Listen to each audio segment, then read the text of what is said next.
Cześć wszystkim. Dzisiaj na warsztacie Golf 7 z silnikiem 1.4 TSI z 2013 roku z przebiegiem 150 000 km i który spala, uwaga, litr oleju na 1000 km. Słuchajcie.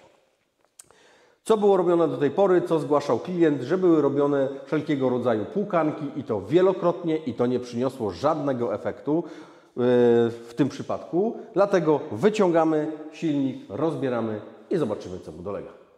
Silniczek mamy z Golfa zdemontowany, zdjętą już mam skrzynię razem ze sprzęgłem. Warto również dodać, że jest to silnik bez koła dwumasowego. Mamy sztywne koło zamachowe i mamy też zużyte sprzęgło. Dobra, co dalej? Rozbieramy cały osprzęt, ściągamy głowicę, demontuję misę olejową, wyciągam tłoki i zobaczymy finalnie, co się stało i od czego ten silnik pali olej.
Silnik od Golfa mamy już rozebrany, zaraz zostanie umyty. Słuchajcie, i co dalej? Co się okazało? Jest to silnik bardzo luźno pasowany. Mamy zużycia w granicach 300 na każdy z cylindrów. Do tego mamy luźne pasowanie między tłokiem a cylindrem w granicy gdzieś 800 plus te 300. Słuchajcie, my mamy zaraz ponad 1/10 mm. Takie pasowanie w tym silniku nie może być. Zaraz będziemy mieli stuki tłokowe. Udało się zakupić tłoki nadwymiarowe, jedziemy na szlifiernię z blokiem, zrobimy mu szlif oraz odpowiednie pasowanie. Jak dla mnie taki silnik powinien być wpasowany w granicach 5-6 setek, a nie 8, słuchajcie. Także myjemy zaraz wszystko i wyjeżdżamy na szlifiernię. Konsultacja ze szlifierzem i zaraz dobierzemy odpowiedni luz tłokowy. Bierzemy się, słuchajcie, za mycie. Jedna zasada. Przed oddaniem na szlifiernię blok myjemy, po odbiorze myjemy go również.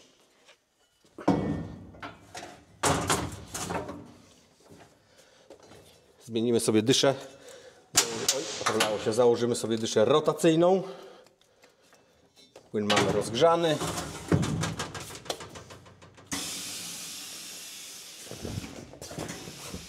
I rura.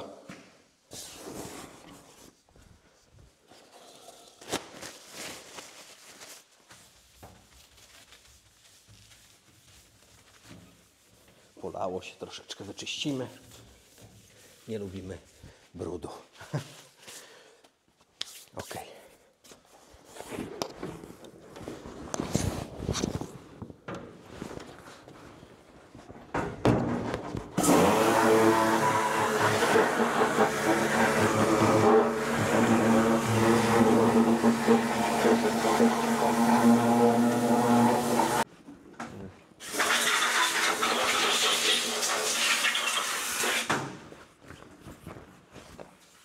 Blok wstępnie umyty. Pakujemy, bierzemy tłoki i wyjeżdżamy na szlifiernię. Dla Was chwila, moment, dla nas troszeczkę dłużej i blok już mamy po szlifie. Mamy tutaj zrobiony drugi szlif, nadwymiarowe tłoki plus 0,50, tak? Czyli pół milimetra większe. I teraz co do wymiaru tłoka, z jakim luzem to zostało spasowane, z jakim luzem przewiduje producent i dlaczego my żeśmy tak nie zrobili, a zrobiliśmy tak, jak uważamy, że będzie dobrze. To tak na szybkiego. Średnica tłoka 74 935 plus 0,50, czyli tłok nadwymiarowy.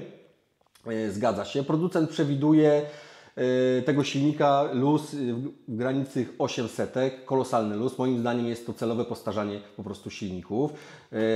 Tu na tym tłoku mamy 7,5 setki. A z jakim luzem ja go tutaj kazałem zrobić? I oczywiście po konsultacji ze szlifierzem. Spasowaliśmy te tłoki w cylindrach w tolerancji 5,5 setki. I jak dla mnie jest to wystarczający luz tłokowy. Nie za duży, ani nie za mały. Dlaczego nie 8 czy 7,5 czy nie 8 setek? Słuchajcie, od 1/10 mm, jeżeli macie luzu tłokowego, zobaczcie jaka mała powierzchnia styku tego tłoka, jakie małe prowadzenie. Zaczynają się stuki tak naprawdę tłokowe, tak, na zimnym silniku.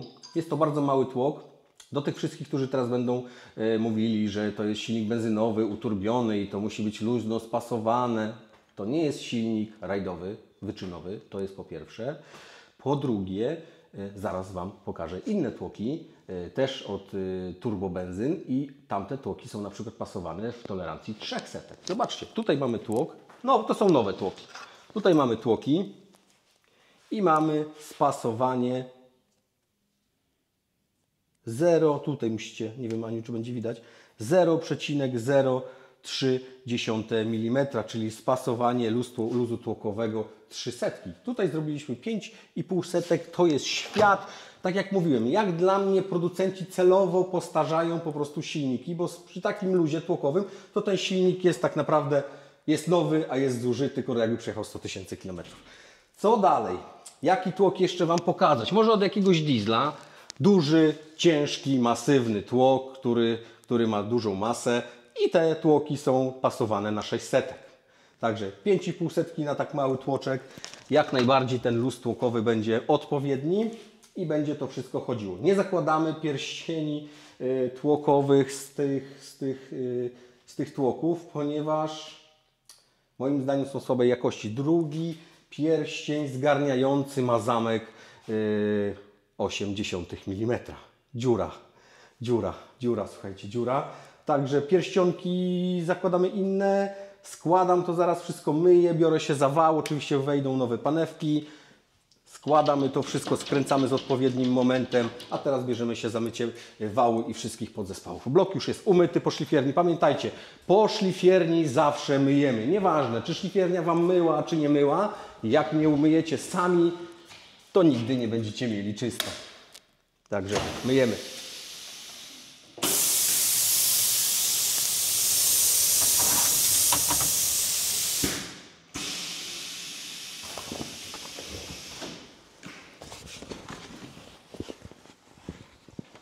Jak w inkubatorze.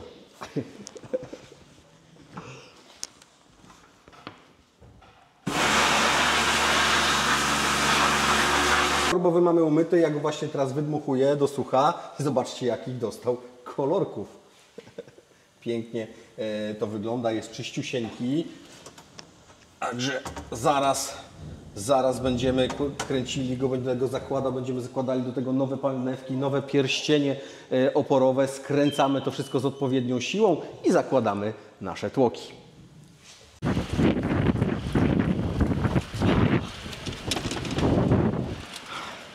Ale pada. My to, jak widzieliście, przygotowany do montażu. Teraz panewki, czyli łożyska ślizgowe. Kto wie, co to jest kieszonka olejowa i gdzie znajduje się w panewce kieszonka olejowa, niech pisze w komentarzu. Ciekawe zagadnienie. Zobaczcie, panewka ma tutaj rowek i to nie jest kieszeń olejowa. Są kieszonki olejowe w panewce i piszcie w komentarzu, gdzie taka kieszonka olejowa w panewce, w półpanewce, przepraszam, się znajduje. Teraz co do montażu.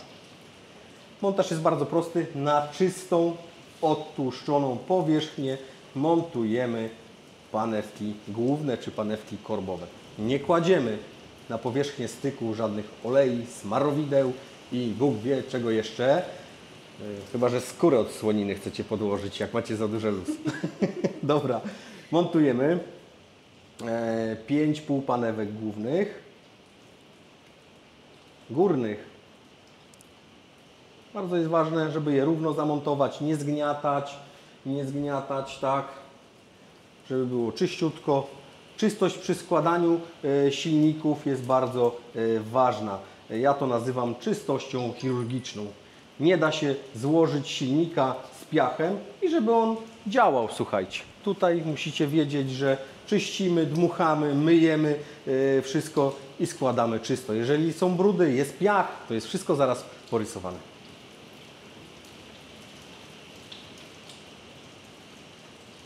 Z cennych informacji, jakimi mogę się jeszcze z Wami podzielić, słuchajcie, oczywiście przed położeniem wału te panewki smarujemy.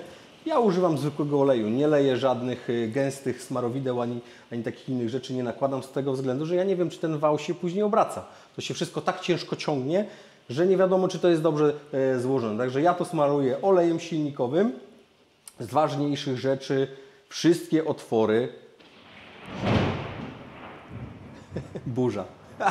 Słuchajcie, to są ważne rzeczy, aż niebo grzmi. Wszystkie otwory montażowe, gdzie wkręcamy śruby, wszystkie po myciu przed skręceniem należy wydmuchać. Tam nie może być ani wody, ani oleju, niczego. To musi być, tam tak samo musi być czysto i sucho.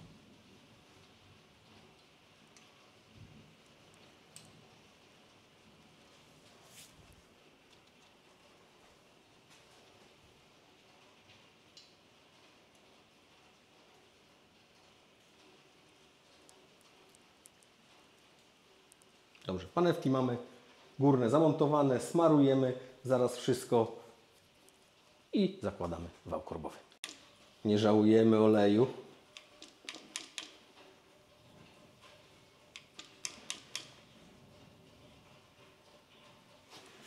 Później oczywiście po złożeniu takiego silnika kręcimy go na rozruszniku, żeby w celu napompowania ciśnienia oleju. Nie palimy go od razu. To jest morderstwo, słuchajcie, po takiej naprawie zapalić od razu silnik, tak? Fajnie jest, jak są możliwości, że możemy pokręcić pompą olejową i tego ciśnienia przed założeniem lać olej do smoka i nabić tego ciśnienia przed złożeniem tego silnika, jak już wszystko mniej więcej macie złożone. Jeżeli nie ma takiej opcji, nie podpinacie wtryskiwaczy, czy nie podpinacie świec, czy coś innego po prostu odpinacie, co uniemożliwi rozruch, kręcicie tak długo, aż ten olej wszędzie nasmaruje, wszędzie się pojawi w tych kanałach. Bardzo ważną rzeczą jest też smarowanie. Nie żałujemy oleju, zalewamy wszystkie otwory. Niech ten olej się tam wylewa, Wy to później umyjecie, ale wszystko będzie nasmarowane i wstępnie napełnione. Wał korbowy z nowymi panewkami mamy już zamontowany, słuchajcie. I dlaczego ja składam na zwykły olej silnikowy? Zobaczcie. Ja jestem w stanie skontrolować, czy tutaj wszystko jest w porządku, czy nie jest za ciasno, czy nic nie jest krzywo założone i czy się nic nie klinuje. W momencie, gdy Wy skręcicie na ten gęsty olej, to się tak ciągnie, że nie idzie tego ukręcić. Teraz tak, w momencie, jeżeli jest wszystko w porządku, może w ten sposób, tak, z wałem, to wał będzie się zatrzymywał za każdym razem w innym miejscu, jak go zakręcicie. Zobaczcie. Jeżeli wał będzie krzywy, on zawsze będzie zatrzymywał się w tym samym miejscu. Zawsze będzie w tym samym miejscu się blokował. Aczkolwiek nie jest to żaden wyznacznik, tutaj należy to wszystko zwymiarować, tak? Może w ten sposób. Wał korbowy z nowymi panewkami mamy już na miejscu i jak to wszystko poprawnie teraz skręcić? Najpierw był poprawny montaż, a teraz należy poprawnie to wszystko skręcić. Słuchajcie, w autodacie nie ma żadnych danych. może pokażemy. Autodata podaje, że w momencie odkręcenia, poluzowania śrub, słuchajcie, należy to wszystko wymienić na nowe. Nie da się zwykłymi jakimiś tam narzędziami ustawić tego luzu między wałem a panewką. Ale jeżeli już rozkręcicie, a nie ma danych, a do wielu silników nie ma danych, to korzystacie z doświadczenia, jaką siłą to skręcić. Jeżeli naprawiacie silniki, jeżeli składacie silniki, mniej więcej wiecie, że taka główna panewka wału korbowego to gdzieś będzie od 70 do 80 Nm. Ale to jeszcze gdzieś tam trzeba zweryfikować i sprawdzić. Ale z jaką kolejnością to wszystko skręcić i jak to wszystko powinno wyglądać. Kręcimy od środkowej zawsze stopy i rozchodzimy się na zewnątrz, żeby to wszystko tutaj nam się dobrze układało. Tak samo jest w przypadku głowicy. Również kręcimy krzyżowo od środka na zewnątrz.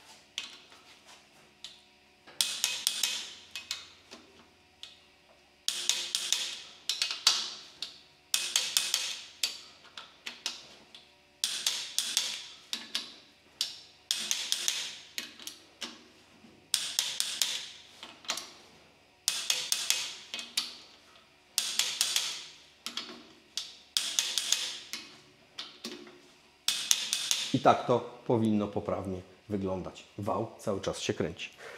Dobrze, my zaraz przystąpimy do następnego etapu dokręcania tego wału. Skończymy to i zakładamy tłoki z korbowodami i z panewkami. Patrzcie, jak tłoczki pięknie pracują. Bardzo ładny hol mamy wykonany tutaj. Co dalej? Zajmiemy się zaraz obróbką głowicy. Obrabiamy teraz głowicę. Na szlifierce do zaworów, ja już tutaj mam wyszlifowane zawory ssące oraz wydechowe. Ja posiadam takie dwie szlifierki. Tu mam do zaworów z trzonkami do 8 mm, a tutaj mam maszyny, one są jednego producenta polskiego, to są maszyny SMC8, a tutaj od 8, przepraszam, od 6 w górę mogę szlifować. Nawet takie wielkie zawory. Dobrze, co do głowicy. Zawory ssące przeszlifowane, zawory wydechowe również. I ja tutaj właśnie obrabiam gniazda zaworowe wydechowe. Tutaj mamy gniazdo, przepraszam, zaworowe przed obróbką, tutaj już po obróbce. Tak? Wyprowadzona przylinia zaworowa, a tutaj mogę pokazać, w którym momencie styka się zawór z gniazdem zaworowym. Przylinia zaworowa ładnie wychodzi nam tutaj na środku. Mamy fazę na wpracowanie, czyli zawory nie będą nam szybko się wpracowywały w gniazdo zaworowe, co jest bardzo ważne. Co chciałem jeszcze powiedzieć? Słuchajcie, zawory ssące kąt przylinii 45 stopni, ale zawory wydechowe już 30 stopni, tak? Dobrze, teraz obrabiamy wszystkie gniazda, zostanie to wszystko dotarte. W następnym etapie planowanie. Na planerce splanujemy głowicę, wszystko do mycia, zakładamy nowe uszczelniacze zaworowe, tak, i montujemy głowicę. Obrabiamy właśnie gniazdo zaworowe. Zobaczcie, jak będzie się wyprowadzała przylinia zaworowa, obrabiana.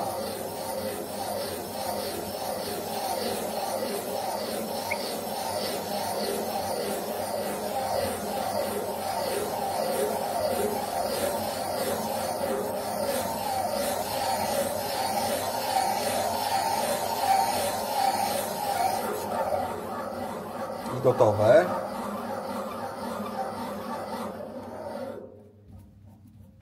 Co jest jeszcze bardzo ważne? Gniazdo zaworowe mamy już obrobione, ale ja sobie mierzę zawsze przed obróbką wysokość, na jakiej znajduje się zawór, a później mierzę przy pomocy czujnika zegarowego, ile taki zawór się opuścił, żeby wiedzieć, jak później to wszystko złożyć, żeby było poprawnie. I tutaj w tym przypadku mamy 1/10 mm.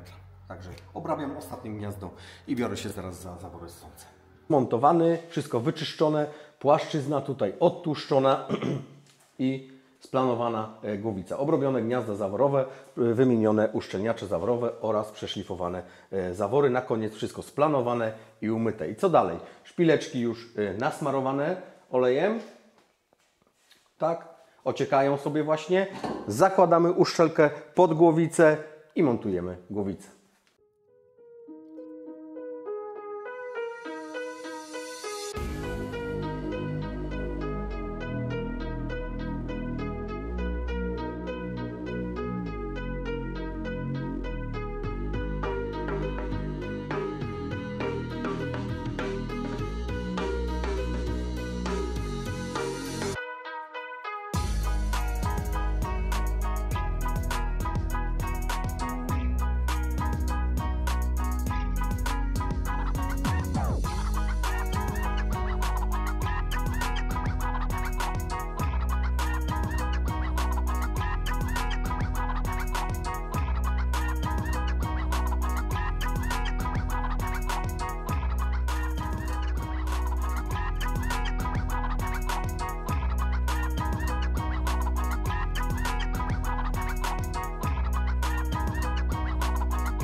i cała przykręcona, zamontowane wałki rozrządu.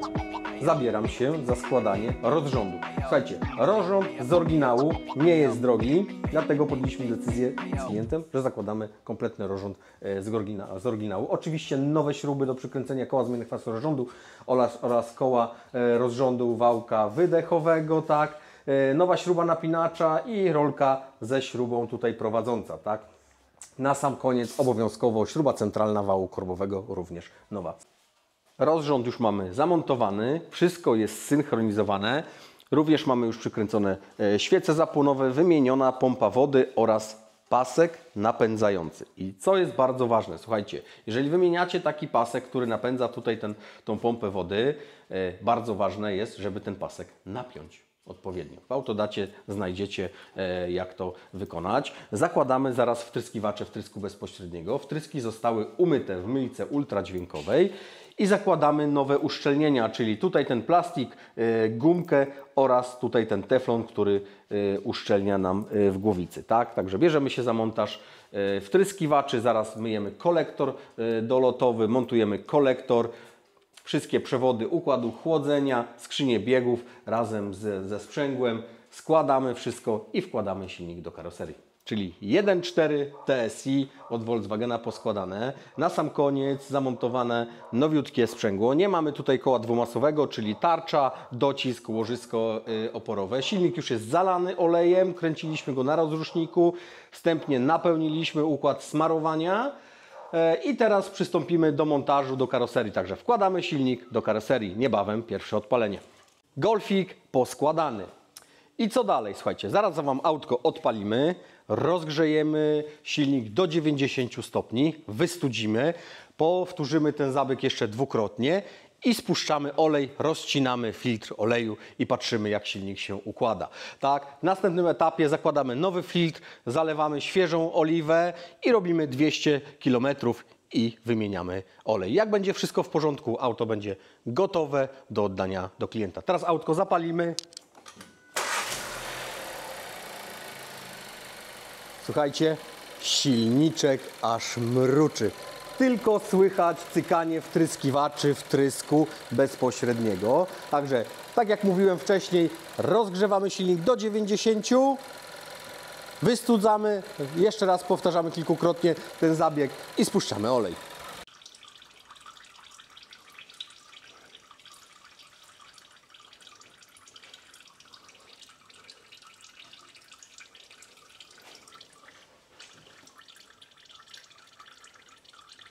Olej czyściusieńki. Zobaczymy, jak wygląda filtr w środku zaraz. Oliwę mamy już spuszczoną. Tutaj ostatnie spływy. Wykręcony filtr oleju, który mam tu. I zaraz go rozcinamy. Słuchajcie, przy pomocy takiego oto przyrządu. Tu mamy olej z tego samochodu spuszczony do czystego wiaderka. Jak widać, nie ma żadnych wiórów. Olejek bardzo czysty. Dobrze. Co dalej? Rozcinamy filterek i wyciągamy wkład. I zobaczymy, jak ten silnik nam, czy był czysto złożony, czy nie czysto złożony. Zaraz zobaczymy, jak on się nam tutaj układa. Bardzo przydatna rzecz, słuchajcie, do tych filtrów metalowych. Zawsze możecie sobie rozciąć. Nie generuje to żadnych opiłków, tak? Na zasadzie rozcinania konserwy. Ciach i otwarte. Albo i nie do końca. Nie naciął się do końca. Dobrze, sekundę.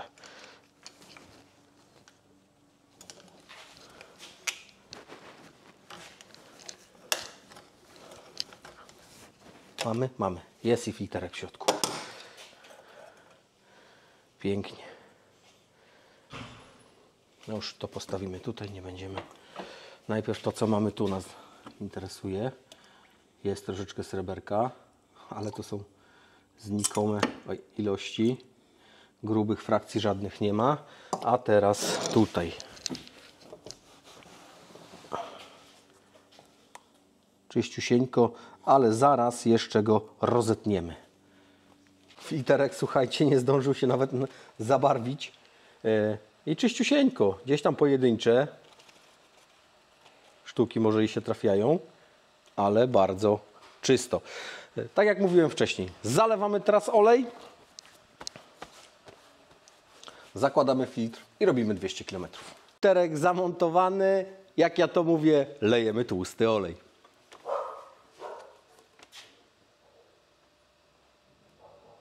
Golfa mamy już objeżdżonego, zrobiliśmy dokładnie 214 km i przyszedł czas na drugą wymianę oleju. Także unoszę zaraz auto, spuszczamy olej, odkręcamy filtr oleju, rozcinamy i patrzymy, jak autko, jak silnik nam się układa.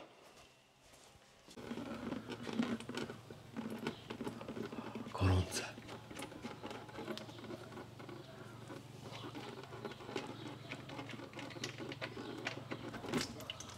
Ładny kolorek.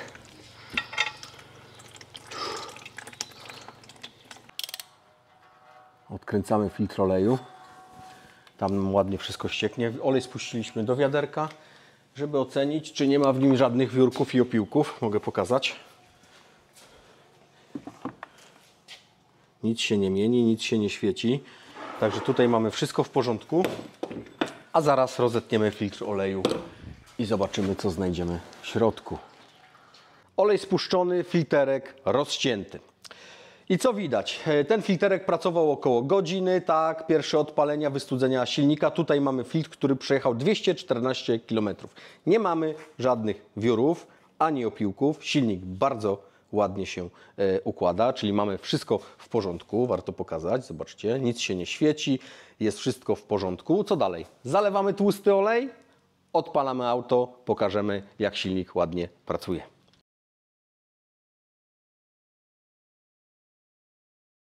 Słuchajcie, jak bardzo ładnie ten silnik pracuje.